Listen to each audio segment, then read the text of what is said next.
இந்த வீடியோவில் விநாயகர் சதுர்த்தி அன்று விநாயகருக்கு மிகவும் பிடித்த பிள்ளையார்பட்டி மோதகம், செட்டிநாடு கருப்பட்டி பணியாரம் மற்றும் 3 வகையான பூரண கொழுக்கட்டை செய்வது எப்படி என்று இப்போது பார்க்கலாம். முதலில் பிள்ளையார்பட்டி மோதகம் செய்முறையை இப்போது பார்க்கலாம்.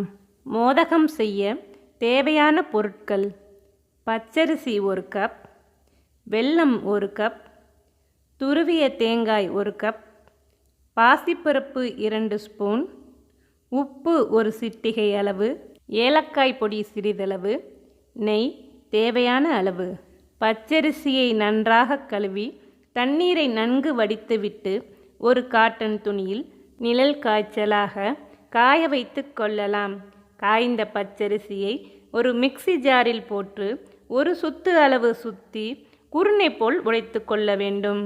பாசிப்பருப்பை லேசாக வறுத்து கொள்ளலாம். உடைத்த அரிசி குருணை 1 கப் அளவிற்கு 4 கப் அளவு தண்ணீர் எடுத்து ஒரு பாத்திரத்தில் ஊற்றி கொதிக்க வைக்க வேண்டும்.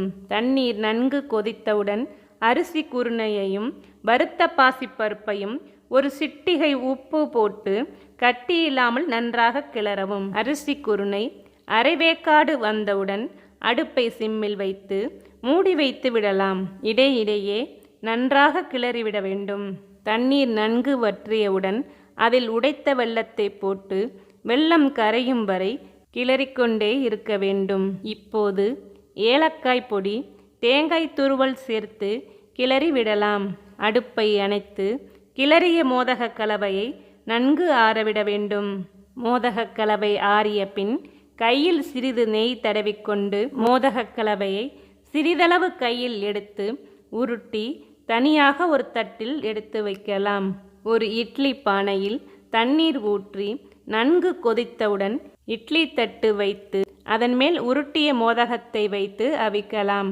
5 நிமிடங்கள் கழித்து தயாரான மோதகத்தை எடுத்து வைத்து விடலாம். விநாயகருக்கு மிகவும் பிடித்த மோதகம் இப்போது தயார். அடுத்ததாக செட்டிநாடு ஸ்பெஷல் கருப்பட்டி பணியாரம் செய்வது எப்படி என்று இப்போது பார்க்கலாம்.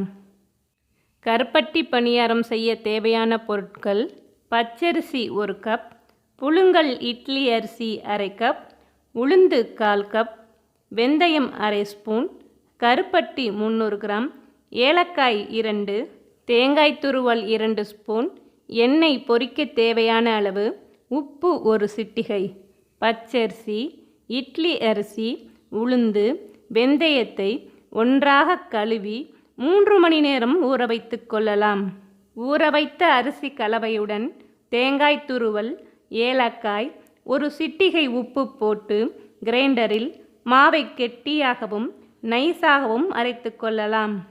அடுப்பில் கடாய் வைத்து அதில் தண்ணீர் ஊற்றி தண்ணீர் சூடானதும் அதில் உடைத்த கருப்பட்டியை போட வேண்டும்.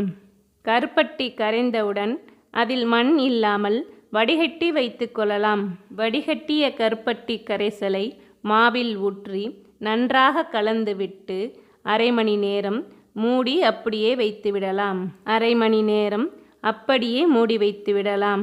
அரை மணி நேரம் ஆன பிறகு ஒரு கடாயில் எண்ணெய் ஊற்றி எண்ணெய் சூடானதும் கருப்பட்டி பணியார மாவை நன்றாக கலந்துவிட்டு ஒரு சிறிய குழிக்கரண்டியில் எடுத்து சூடான எண்ணெயில் ஒரே இடத்தில் விழுமாறு ஊற்றலாம். பணியாரம் நல்ல பக்குவத்தில் இருந்தால் மட்டுமே மேலே எழும்பி வரும்.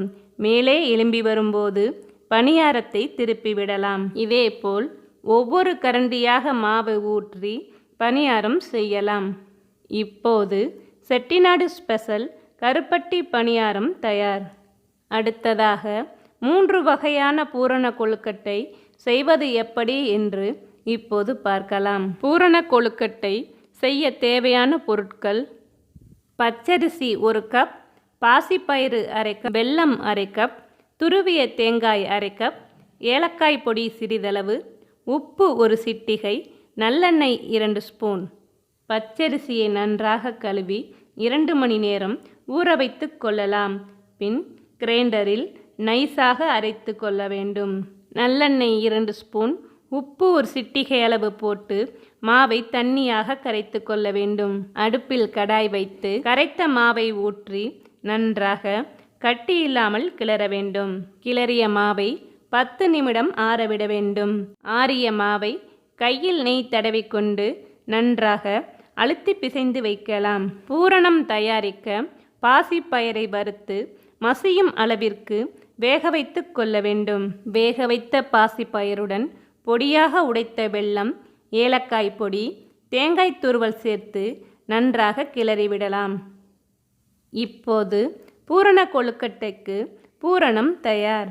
பிசைந்த அரிசி மாவை கையில் நெய் தடவிக்கொண்டு ஒரு சிறிய உருண்டை அளவு எடுத்து உருட்டி கொள்ளலாம். உருட்டிய மாவை தட்டையாக தட்டி அதனுள் பூரணத்தை வைத்து சுற்றிலும் உள்ள பச்சரிசி மாவை மேல் நோக்கி மடித்து கொழுக்கட்டை செய்யலாம். அல்லது பச்சரிசி மாவுக்குள் பூரணத்தை வைத்து மூடி கொழுக்கட்டை மேக்கரில் எண்ணெய் தடவி அதனுள் மாவை வைத்து மூடி கொழுக்கட்டை செய்யலாம்.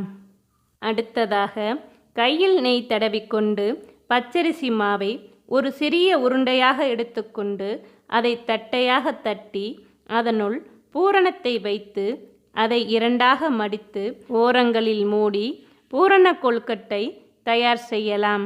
ஒரு இட்லி பானையில் தண்ணீர் ஊற்றி நன்கு கொதித்தவுடன் இட்லி தட்டு வைத்து அதன் மேல் தயாரித்த பூரண கொழுக்கட்டைகளை வைத்து அவிக்கலாம். இப்படி 2 வடிவத்திலும் பூரண கொழுக்கட்டை தயார் செய்யலாம். அடுத்ததாக எளிமையாக பூரணம் தயாரிக்க தேங்காய் துருவல் 1 கப், வெல்லம் 3/4 கப் அளவு எடுத்துக்கொண்டு அடுப்பில் ஒரு கடாய் வைத்து கடாயில் வெல்லத்தை கரைத்து பாகுபதம் வந்தவுடன் அதில் துருவிய தேங்காயை கொட்டி கிளறலாம். கிளறிய பூரணத்தை அரிசி மாவின் நடுவில் வைத்து தேங்காய் பூரண கொழுக்கட்டை தயார் செய்யலாம். ஒரு இட்லி பானையில் தண்ணீர் ஊற்றி நன்கு கொதித்தவுடன் இட்லி தட்டு வைத்து அதன் மேல் தயாரித்த பூரண கொழுக்கட்டைகளை வைத்து அவிக்கலாம். கடலைப்பருப்பு பூரணம் தயாரிக்க தேவையான பொருட்கள்: கடலைப்பருப்பு 1 கப், வெல்லம் 1 கப், ஏலக்காய் பொடி சிறிதளவு, தேங்காய் துருவல் 1/2 கப் எடுத்துக்கொண்டு கடலைப்பருப்பை 3/4 வேக்காடாக வேக வைத்து தண்ணீர் வடித்து மிக்சியில் ஒரு சுத்தி கொள்ள வேண்டும். ஒரு கடாயில் வெல்லத்தை பாகு காய்ச்சி அதில் அரைத்த கடலைப்பருப்பு, தேங்காய் துருவல், ஏலக்காய் பொடி கலந்து கிளறி பூரணம் தயாரிக்கலாம். தயாரித்த பூரணத்தை அரிசி மாவின் நடுவில் வைத்து மூடி இட்லி பானையில் வைத்து அவிக்கலாம். விநாயகர் சதுர்த்தி அன்று விநாயகருக்கு பிடித்த மோதகம், கருப்பட்டி பணியாரம் மற்றும் 3 விதமான பூரண கொழுக்கட்டைகளையும் வைத்து வழிபட்டு விநாயகரின் அருளை பெறுங்கள். மேலும் இது போன்ற தகவல் அறிய இது உங்களுக்காக சேனலை சப்ஸ்கிரைப் பண்ணுங்க. இது உங்களுக்காக.